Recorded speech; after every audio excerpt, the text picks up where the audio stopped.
Good morning, everybody. So I've got a topic on exploring cursive typeface, but my slides are not going to be in a cursive font, so I hope you don't mind that. Now, why mixed scripts?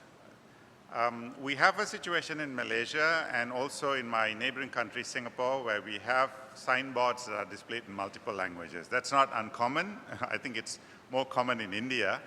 But in Malaysia, we have a unique issue where the scripts are usually from four languages. That's English and Malay, which uses the Latin script, Tamil, which uses the Tamil script, Chinese, and sometimes or occasionally Arabic. So we have four different scripts from four different places with four different orthographies being displayed on the same signboard. And we do have an issue because sometimes it's very difficult to find a matching script in all the matching typeface in all the four scripts. Sometimes you'll find a very nice Latin script, but the rest of them won't match. But if they find a good Tamil script using a Mac, then the Tamil script looks nice just because it's done by me, but you don't have other scripts that are matching that. So that's what got me into doing this. And why a cursive typeface? That's just an experiment for informal communication. I've detailed quite a lot of this in my paper, so you can probably look at that. I'll just highlight some of those features that I thought would be interesting for you to look at and for probably students to explore further. Now, why mixed script, right?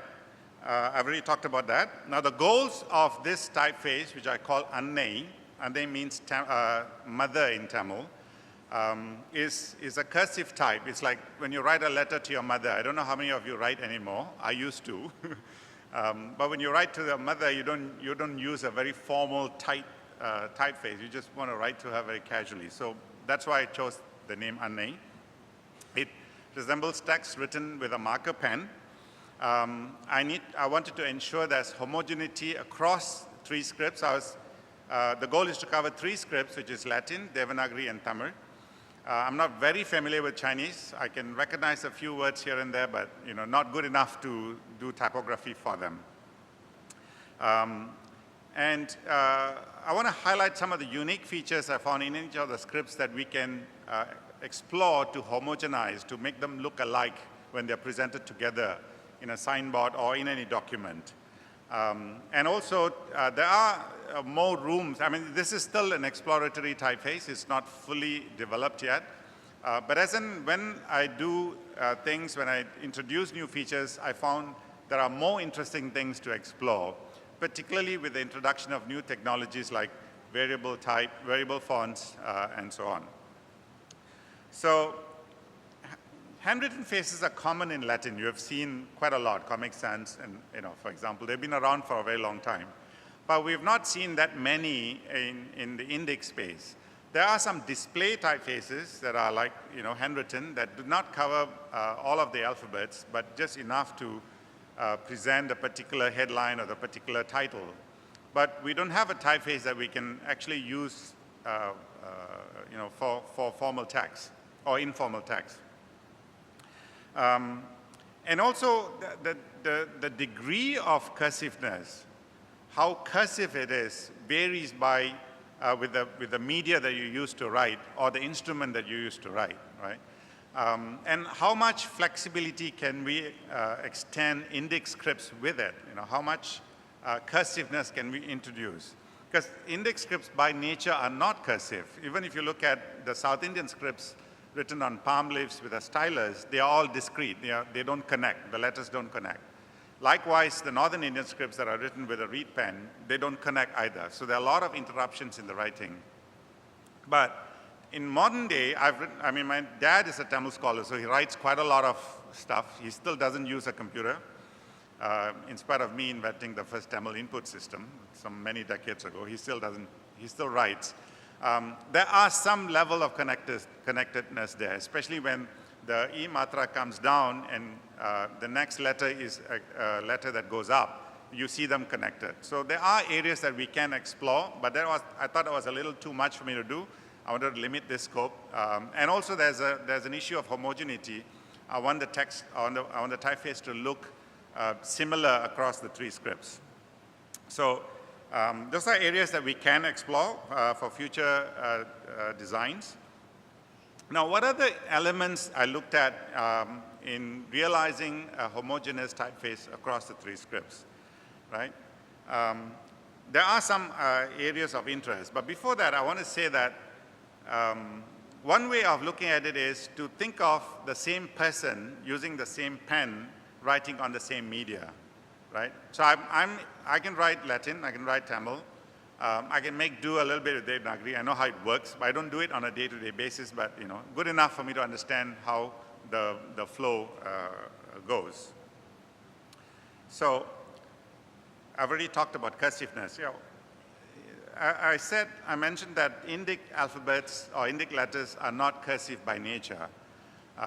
Each letter has interruptions in between. You have to lift up your pen and then draw the next stroke. You draw something, you lift up your pen and draw the next stroke. This is the A matra in Tamil, for example. It's not usually, when you're handwriting, you usually do it this way. But if you look at typefaces, the vertical stroke that goes down usually comes with an interruption. You lift a pen after drawing the horizontal stroke and then you draw the vertical stroke. But when you handwrite, you don't do it like that. You just do it in one go. Likewise, the N, right? There's a stroke that goes down and then goes up again and comes down in one movement. In a formal script, there's usually an interruption. You take off your pen and then do the N again. And likewise in Devanagari, it goes in one stroke. But if you look at some real formal, high contrast Devanagari typefaces, there is an interruption when the loop is drawn. Well, the head bar on top is a little out of place. You don't see the terminals to match the rest of that. I'll come to that shortly. I saved that for the highlight. Okay, so these are the common areas I explored. Vertical stroke, make them all similar or if not the same across all the 3. Homogenize the marks, the loops, and the terminals. I'll look at this one by one and then I end the session. So these are the vertical strokes. The Tamil A matra usually is written one stroke down, go up, just like how the N is written. But for smoothness and speed, I just reduce the one vertical stroke down because people do write like that as well when they write discretely. The L, the I, the N, and then the vertical strokes in Devanagari, they all have the same stem, right? And thanks to some feature in glyphs, I can actually use what do you call smart components and just draw one component and reuse them, all right? Those are the techniques I can use. Just one component that matches, that fits into all of these letters. And when I change one, like if I want to increase the roundedness, I can just change at one place, bang, it's reflected across all the letters. Marks, all Indian languages have dots, right? Either used as Anuswara or Nukta. Tamil has only one diacritic, which is the Pulli. Latin has the dots on I and the J. Other Latin languages have more dots across. We use that for full stop, we use that for bullets. So I made them all look the same. So whether it's a dot above the I, the dot above the K, the dot above the Ka in Tamil, they all look the same, or they are actually the same.